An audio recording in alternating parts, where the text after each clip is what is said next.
오늘은 정말 성도에게 주시는 여호와 삼마 세 번째 시간, 이제 마지막 시간입니다.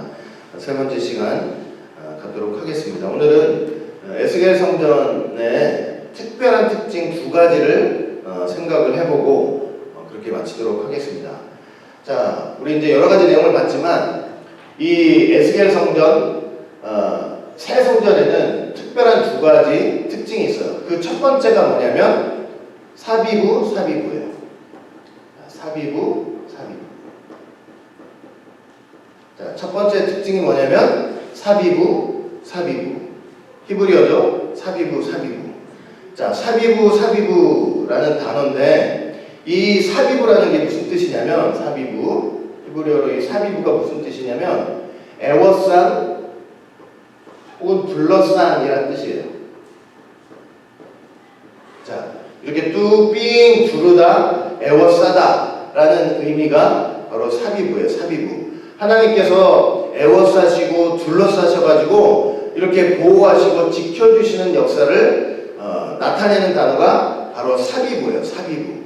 그런데 자, 저 사비부가 구속사 속에서 이제 언제 나타나기 시작하냐면 제일 먼저 등장한 곳은 바로 어디냐면 이 에덴 동산이에요. 에덴 동산 시절에 처음에 사비부라는 단어가 나오면서 그 다음에 하나님의 저렇게 둘러싸서 보호하시고 인도하시는 역사, 은혜 충만히 주시는 역사를 계시를 하고 있어요. 자, 에덴 동산 관련돼가지고 저 사비부가 어디에 나타나냐면 처음으로 나타나냐면 창세기 2장 11절 말씀 보시면 처음에 등장을 하고 있어요. 자, 읽어볼게요. 창세기 2장 11절 보시면 첫째 이름은 비손이라 금이 있는 하윌라 온 땅에 불렸으며 이렇게 돼 있죠. 자, 저기 불렸으며라는 단어가 히브리어가 뭐냐면 사바부라는 단어예요. 사바부라는 단어는 사비부라는 단어하고 어떤 차이가 있냐면 이거 동사형이에요. 불려져 있다라는 이제 동사형이에요. 사바부는. 근데 어쨌든 사비부예요. 사비부. 여러분 한번 생각해 보세요. 에덴 동산에서 한 강이 발원했죠. 그 강이 에덴 동산을 충만히 적셨죠. 그리고 네 강의 근원이 됐는데 그중 한 강이 비손강이에요. 근데 그 비손강이 하윌라 땅을 어떻게 했다고 그랬어요? 이게 온 땅을 둘러 흐르고 있다고 말씀을 하고 있잖아요. 그러니까 그 하나님의 은혜의 강수, 그 복락의 강수가 저 땅을 온 땅으로 이렇게 하윌라 땅을 둘러서 흐르는 모습을 사비부 이렇게 표현을 하고 있는 거예요. 하나님의 은혜가 그 땅을 다 둘러 진쳐서 그 복락의 강수가 그렇게 은혜스럽게 흐르는 모습, 그 모습을 저렇게 둘렸으며 사비부라고 표현을 하고 있어요. 자, 그러니까 이 사비부의 축복은 언제부터 시작이 된 거냐면 벌써 에덴 동산에서부터 시작된 축복인 것을 우리가 알 수가 있는 거죠. 그 다음에 두 번째, 이 사비부가 또 어디에서도 나타나냐면 광야 생활 속에서도 나타나요. 광야 생활. 자, 광야 생활 속에서도 나타나는데 어디에서 나타나는지 한번 보면요.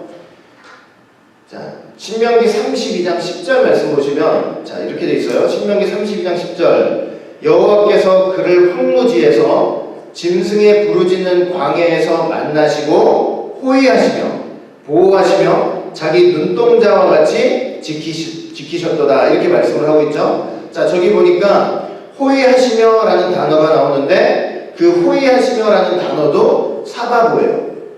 사비부죠. 하나님께서 이 광야를 걷고 있는 이스라엘 백성들, 그 황무지에서 또 짐승이 우글우글하는 그 사막에서 걷고 있는 이스라엘 백성들을 보호하시네. 어떻게 보호하시는 거예요? 사비부 완전히 둘러서 에워싸셔가지고 그렇게 인도하고 보호하시는 모습을 저렇게 표현을 하고 있는 것이죠. 완전히 둘러서 보호하시는 하나님의 모습, 그것이 바로 광야 생활에 나타난 사비부예요. 그 다음에 세 번째 보시면 이 사비부라는 단어가 어디에도 많이 나오냐면 모세의 장막성전에도 사비부라는 단어가 많이 나와요. 자, 모세의 장막성전에도 사비부라는 단어가 많이 나와요. 자, 자, 어디에 나오는지 한번 차근히 하나씩 좀 살펴볼게요. 자, 먼저 출애굽기 25장 11절 말씀 보시면 이렇게 돼 있죠. 너는 정금으로 그것을 싸되 그 안팎을 싸고 윗가로 돌아가며 금태를 두르고 이렇게 말씀하고 있어요. 저기 돌아가며라는 단어가 사비부예요. 사비부. 그러니까 저것은 법궤 즉 언약궤 주위에 금태를 두를 때 두르는 것을 지금 묘사를 하고 있는데 그 금태를 사비부 돌아가면서 에워싸면서 그렇게 두르고 있다라고 표현을 하고 있는 것이죠. 자, 그 다음에 출애굽기 37장 11절 말씀 봐도 정금으로 싸고 윗가로 돌아가며 금태를 둘렀으며 저기 보니까 윗가로 돌아가며 저 단어도 히브리어로 사비부예요.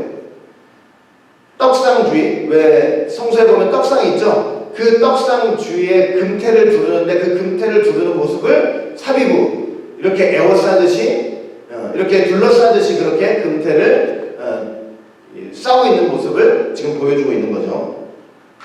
자, 그 다음에 출애굽기 30장 3절 말씀 봐도 단 상면과 전후 좌우면과 뿔을 정금으로 싸고 주위에 금태를 두를지며 저기 보면 전후라는 단어와 주위에라는 단어가 있는데 저게 다 뭐냐면 사비부예요. 사비부. 그래서 분향단 있죠. 분향단. 성서에 보면 분향단이 있는데 그 분향단 사방을 금으로 싸고 그리고 그 가장자리 전부를 둘레를 다 금태를 두를 때 저렇게 사비부라는 단어를 통해서 이렇게 기록을 하고 있는 것을 볼 수가 있어요.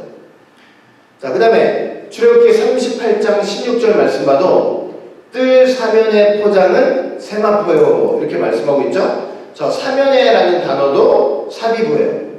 모세의 성막 가장 바깥쪽은 이렇게 세마포로 이렇게 세마포 포장으로 다 이렇게 둘러진쳤잖아요. 그래서 그 세마포 포장으로 둘러진친 그 모습을 표현할 때도 사면에 즉 사비부라는 단어를 통해서 표현하고 있는 것을 우리가 볼 수가 있어요. 자, 그 다음에 출애굽기 28장 32절 말씀 봐도 자, 두 어깨 사이에 머리 들어갈 구멍을 내고 그 주위에 갑옷깃같이 깃을 싸서 찢어지지 않게 하고 이렇게 되어 있는데 저기 주위에라는 단어도 사비부예요.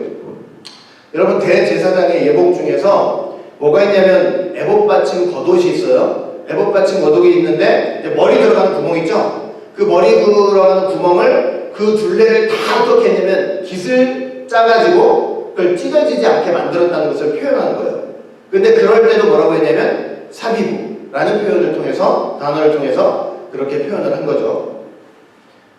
그 다음에 출애굽기 28장 33절 말씀 봐도 이렇게 돼 있어요. 그 옷 가장자리로 돌아가며 청색, 자색, 홍색 실로 석류를 수놓고 금방울을 반격하여 달되 이렇게 말씀하고 있어요. 저기 돌아가며라는 단어도 뭐냐면 사비부예요. 여러분 에봇받침 겉옷 제일 밑에 보면 뭐가 달려있냐면 석류하고 금방울이 번갈아가면서 이렇게 달려있잖아요. 그런데 그걸 어떻게 달았다고 표현하고 있냐면 돌아가며 즉 사비부 삥 이렇게 둘러서 이렇게 금방울과 석류를 하나씩 달았다는 표현을 지금 하고 있는 거예요. 자, 그 다음에 출애굽기 29장 16절 말씀 봐도 너는 그 수양을 잡고 그 피를 취하여 단 위의 주위에 뿌리고 이렇게 돼 있죠. 저 주위에라는 단어도 사비부예요. 이렇게 둘러싼 에워싼. 그러니까 제물의 피를 제단 위에 뿌릴 때도 어떻게 뿌렸다는 거예요? 삥 제단 위에 둘러서 그렇게 사비부 둘러서 뿌렸다는 그런 말씀을 지금 하고 있는 거죠. 자, 이처럼 저 외에도 사실은 더 많이 있는데 이 모세 장막 성전을 봐도 끊임없이 거기에 뭐가 잘 등장하냐면 사비부라는 단어가 등장을 하고 있어요. 하나님의 은혜로 두르고 말씀으로 두르고 그 다음에 하나님의 인도와 보호의 역사 그것이 있다는 것을 암시하고 있는 게 바로 저 사비부라는 단어예요. 자, 그런데 에스겔 성전은 이제 우리가 여기서 주목하고자 하는 건 에스겔 성전이죠. 이 에스겔 성전이 있는데 에스겔 성전에서도 사비부라는 단어가 집중적으로 사용이 되고 있는 것을 볼 수가 있어요. 그런데 에스겔 성전에서 사용되고 있는 사비부라는 단어가 독특한 특성이 있어요. 지금까지는 다 그냥 사바부, 사비부, 그 다음에 사비부, 단어가 사비부라는 단어를 하나씩 사용해서 하나님의 그 인도와 보호, 은혜를 설명을 했는데, 유독 에스겔 성전에서만 어떻게 사비부가 사용되고 있냐면 이 단어가 2번 연속돼서 사비부, 한 번만 끝나는 것이 아니고 사비부, 사비부 이 단어를 2개를 연달아 쓰는 그런 기록으로 이렇게 에스겔 성전 보시면은 그런 기록들이 나오는 것을 우리가 볼 수 있어요. 이렇게 사비부 2단어를 연속해서 쓰는데 이게 몇 번이나 나오냐면요, 25번이나 나와요. 에스겔 성전에 관련돼서만. 에스겔 성전에 관련돼서만 저게 25번이나 저런 표현이. 더군다나 2번이 아니고 3번이 연속 쓰인 경우도 있었어요. 사비부 이렇게 3번이 연속으로 쓰인 경우도 에스겔 성전에는 2번이나 등장을 해요. 자, 저렇게 사비부가 한 번만 쓰인 것이 아니고 2번 연속해서 쓰였다는 것은 무엇을 보이냐면, 이건 지금까지의 이 구속사와는 다르게 더욱더 강력한 하나님의 인도와 보호, 아주 진짜 하나님 자신이 둘러제쳐가지고 누구도 침범할 수 없도록 강력하게, 아주 철두철미하게 보호하시고 인도하시는 하나님의 은혜를 지금 강조하고 있는 거예요. 근데 그 단어가 어디에 쓰였다고요? 에스겔 성전. 에스겔 성전에만 유독 쓰여 있는 거예요. 자, 25번이나 나오는데 저 25번이 어디 나오는지 보시면은, 자, 보세요. 저렇게 25번이 나와요. 40장을 보시면은 5절, 14절, 16절에는 사비부가 2번이나 나와요. 그 다음에 17절, 25절, 29절, 30절, 33절, 36절, 43절. 그 다음에 에스겔 41장에는 5절, 6절, 7절, 8절, 10절, 11절, 12절, 16절, 17절, 19절. 자, 그런데 제가 좀 파란색으로 표시해 놓은 데 있죠? 에스겔 41장 5절하고 10절은 제가 파란색으로 표시를 해드렸는데, 저기는 왜 파란색으로 표시를 해드렸냐면 사비부가 3번이 연속이 나와요. 사비부. 야, 어떤 성전이길래 저렇게 사비부를 많이 써서 저 성전의 중요성과 또 위대성을 강조를 하고 있을까요? 그 다음에 42장을 보시면, 에스겔 42장을 보시면 15절, 20절, 그리고 43장을 보시면 12절, 그리고 46장을 보시면 23절 해가지고 총 몇 번이 등장하냐면 총 25번이 등장을 해요. 사비부. 그러니까 어떻게 보면요, 지금까지 하나님이 이 구속사 속에서 나타난 사비부의 역사, 이 모든 구속사 속에 나타난 사비부의 역사가 총 망라돼가지고 아주 총 집합해 있는 곳이 바로 어디냐면 에스겔 성전인 거예요. 그동안도 보호하시고 인도하시고 둘러 진쳐주시는 역사가 있는데, 이 모든 보호하시고 인도하시고 둘러 진쳐주시는 역사가 어디에 와서 완전히 딱 집결을 하는 거예요. 에스겔 성전에 와서 총 집결을 하는 거예요. 총 집결을 해요. 그만큼 사단의 역사도 강해진다는 의미겠죠. 그렇죠? 그런데 엄청난 하나님의 인도와 보호 속에서 철두철미하게 지켜지는 성전이 바로 에스겔 성전이라는 것을 지금 보여주고 있는 거예요. 그래서 이것은 결국은 무엇을 보여주냐면, 저 에스겔 성전은 자, 어떻게 지어지는 성전이에요? 지상에 사람들이 손으로 짓는 성전이 아니라고 그랬죠? 저 성전은 어디 안에서 지어지는 성전이라고요? 오직 예수님 안에서 지어지는 성전. 그래서 저 사비부가 보여주는 것이 무엇이냐면, 예수님 안에서 택한 자기 백성을 결단코 버리지 않으시고 그걸 둘러싸가지고 애워싸가지고 보호하시는 하나님의 강력한 은혜를 보여주고 있는 거예요. 그러니까 이 에스겔 성전 안에 있는 자기 백성은요, 하나님께서 절대로 잃어버리시지도 않고 잊어버리시지도 않고 버리시는 일도 없고 보호하시고 인도하셔가지고 결국은 어떻게 하시냐면 천국으로 인도하시는 거예요. 자, 어떤 모습으로 우리가 설명할 수 있냐면, 시편 125편 1절 2절 보시면, 우리 같이 한번 읽어볼까요? 이거는 자, 시편 125편 1절 2절 한번 같이 볼게요. 자, 시작. 여호와를 의뢰하는 자는 시온산이 요동치 아니하고 영원히 있음 같도다. 산들이 예루살렘을 두름과 같이 여호와께서 그 백성을 지금부터 영원까지 두루시리로다. 저기 두름과 같이 그리고 두루시리로다, 저 단어가 다 사비부예요. 사비부. 하나님께서 보세요, 어떻게 하신다는 거예요? 산들이 그 하나님의 성지인 예루살렘을 두름같이 하나님께서 자기 백성을 지금부터 영원까지 두르신대요. 그러니까 예수 안에서 택한 자기 백성을 하나님께서 지금부터 영원까지, 그러니까 우리 하나님, 예수님 믿는 우리에게는 뭐가 있냐면 하나님께서 지금부터 영원까지 둘러주시고 애워싸심이 있는 거예요. 그게 바로 어디에 나타나고 계시되는 내용이냐면 바로 에스겔 성전에 나타나고 계시되는 내용이죠. 그러니까 우리가 예수 안에서, 예수님 안에서 에스겔 성전 저렇게 생활한다고 할 때요, 저렇게 하나님께서 그냥 철두철미하게 사비부 하시는 역사가 있어요. 그러니까 저 역사가 여러분들 개인한테도 있어야 되고, 그리고 여러분들 가정한테도 있어야 되고, 우리 교회에 있어야 되고, 그래서 여러분들은 끝까지 사단의 먹이가 되지 않고, 사단한테 잡혀먹지 않고, 잃어버리는 자가 되지 않고, 마침내는 새하늘과 새 땅, 새 예루살렘, 천국 백성이 된다는 것을 꼭 믿으시길 바랍니다. 여러분들 가정에 어떤 축복이 있어야 된다고요? 사비부의 축복이 있어야 돼요. 자, 그 다음에 두 번째, 이 에스겔 성전의 또 독특한 특징 두 번째가 뭐냐면, 자, 네모 반듯하다는 거예요. 네모 반듯하다. 자, 에스겔 성전과 관련해가지고 우리가 또 알아야 될 특징 하나는 뭐라고요? 네모 반듯해요. 네모 반듯하다는 건 무슨 뜻이냐면 정사각형이라는 얘기죠. 네모 반듯하다.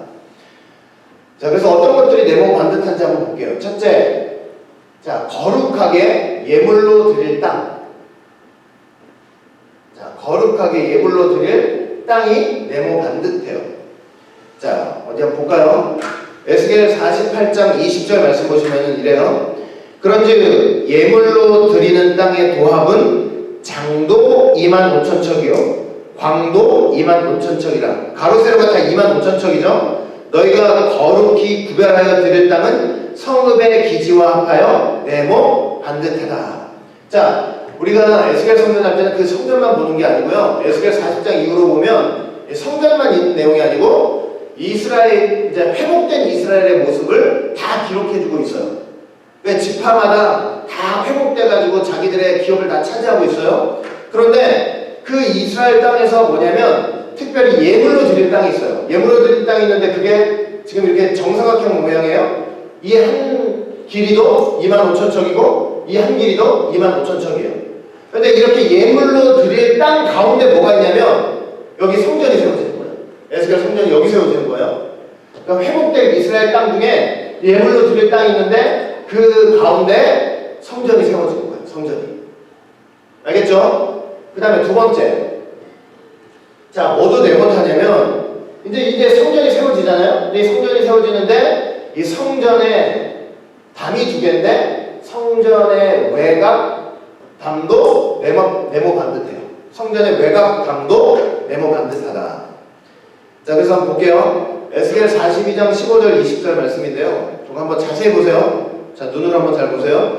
그가 안에 있는 전 청량하기를 마친 후에 나를 데리고 동양한 문길로 나가서 사면 담을 청량하는데, 이제 담을 청량하고 있죠. 그가 뭘 갖고 있어요? 청량하는 장대를 갖고 있죠. 장대. 그 장대로 동편을 청량하니 500척이요 이렇게 돼 있죠. 근데 저기 원어를 보면 우리 지금 한국말 성경이 번역이 잘못되어 있어요. 장대를 가지고 청량을 했는데 500척이요 이렇게 돼 있는데 원어를 보면요, 저게 척이라는 단어가 아니고 장대라는 단어예요. 장대를 가지고 담을 청량했는데 500장대요, 이게 맞아요. 500장대. 그 다음에 그 장대로 북편을 청량하니 500척이요, 그렇죠? 500장대요. 그 장대로 남편을 청량하니 500척이요, 이것도 500장대요. 서편으로 돌이켜 그 장대로 청량하니 500척이라, 이것도 500장대요. 그와 같이 사방을 청량하니 그 사방담 안마당의 장과 광이 500척씩이라. 그 담은 거룩한 것과 속된 것을 구별하는 것이었더라. 보세요. 아까 예물로 드릴 땅에서 이제 물론 구분이 다 있지만 이건 상세한 것은 다음에요. 이 예물로 드릴 땅 가운데 성전이 세워질 텐데 성전에 외곽담이 있는데 외곽담이 어떻게 생겼어요? 네, 정사각형이에요. 어떻게? 500장대, 500장대.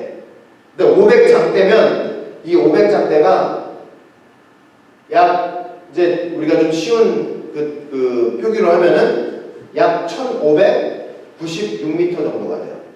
1596m. 그러니까 500장대, 500장대에서 정사각형 모양 1596m예요. 이게 외곽담이에요. 외곽담. 외곽담도 이렇게 자 네모 반듯한 거예요. 자, 그 다음에 아까 성전에 담이 두 개 있다고 그랬죠? 외곽담 말고 내부담이 있을 거 아니에요? 그 내부담은 어떤 것이냐면 자, 내부담도 어떻게 되냐면 그것도 네모 반듯해요. 자, 성전의 안쪽 담. 자, 요것도 네모 반듯한데 자, 에스겔 45장 2절 말씀 보시면 그 중에서 성소에 속할 땅은 장이 500척이에요. 이건 500척 맞아요. 광이 500척이니 네모 반듯하며 이렇게 말씀하고 있죠. 자, 여기 지금 외곽담 있죠. 이 외곽담 안에 내가 이 안쪽 담이 있을 거 아니에요? 그 안쪽 담도 다 500척씩이에요. 500척씩. 여긴 500척씩인데 500척, 500척 해서 네모 반듯한데 이 500척은 266m 정도가 돼요. 자, 이 외곽담 안에 내 안쪽 담이 있는데 이건 500척, 즉 266m 정도. 그래서 담이 이렇게 두 개로 구성이 되어 있어요. 자, 이것도 결국은 네모 반듯하다는 것을 알 수가 있죠. 그 다음에 네 번째.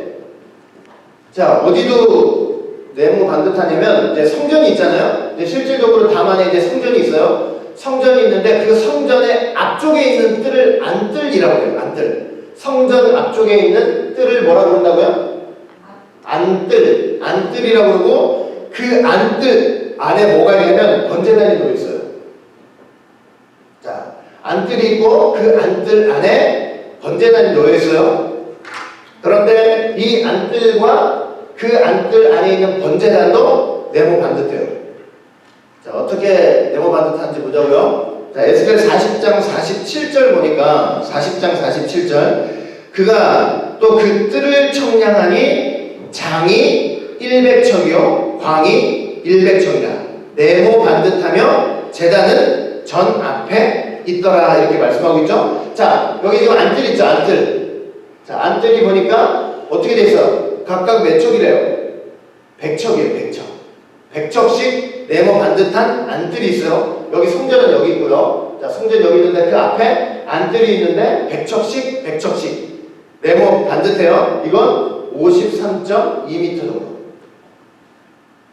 자, 그리고 에스겔 43장 16절 보시면 43장 16절 보시면 그 번제하는 바닥의 장이 12척이요 장이 12척이요 또 광이 12척이니 네모 반듯하고 이렇게 말씀하고 있죠. 자, 그 바닥의 장이 12척이고 광이 12척이래요.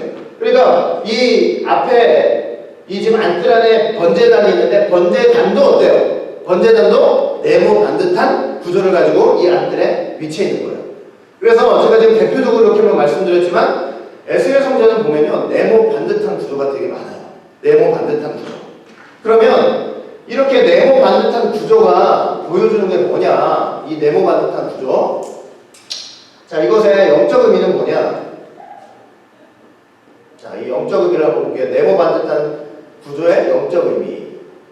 첫째, 영적 의미는 뭐냐면 이 에스겔 성전이 무엇을 보여주느냐? 하나님의 공의를 아주 분명하게 보여준다는 사실을 우리가 알 수 있어요. 네모 반듯한 이 성전은 하나님의 공의를 보여줘요. 하나님의 공의. 자, 그래서 시편 9편 8절 보니까 공의로 세계를 심판하시며 정직으로 만민에게 판단을 행하시리로다 이렇게 말씀하고 있죠. 그러니까 에스겔 성전에 나타난 저 하나님의 공의를 통해서 어떻게 하시는 거예요? 세상을 판단하시고 심판하시는 역사를 할 것을 보여주는 거예요. 그런데 그 공의는, 이 공의가 어떤 성격을 갖고 있냐면 시편 37편 6절 말씀 보시면 내 의를 빛같이 나타내며 내 공의를 정오의 빛같이 나타난다 그랬죠? 자, 이거 어떻게 나타난대요? 정오의 빛같이 나타난대요. 정오의 빛. 이 정오의 빛이라는 것은 해가 어디에 떴을 때요? 머리 위죠? 그러니까 뭐가 없어요, 이거는? 그림자가 없는 거죠, 그림자. 그림자가 없는 거예요. 그러니까 이 공의의 성격은 뭐냐면 그림자가 없는 거예요, 그림자. 우리가 정의를 실현한다, 공의를 실현한다, 사람이 그렇게 할 때는 항상 뭐가 있어요? 그 원칙과 기준대로 될 수 있어요, 없어요? 그게 안 되잖아요. 그림자가 항상 생기잖아요. 그런데 이 에스겔 성전을 통해서 나타난 하나님의 공의에는 뭐가 하나도 없냐면 그림자가 하나도 없어요. 그냥 하나님의 말씀 그대로, 하나님의 말씀 그대로가 계시가 되는 거예요. 하나님 말씀 그대로. 그리고 하나님의 말씀 저 기준 그대로 세상을 청량하는 거예요. 그러면 이 기준이 되는 하나님의 말씀의 실체가 바로 뭐냐면 예수님이에요. 이분이 예수님이에요. 그러니까 에스겔 성전의 기준은 뭐예요? 기준은 예수님이에요. 예수님. 예수님이 기준이에요.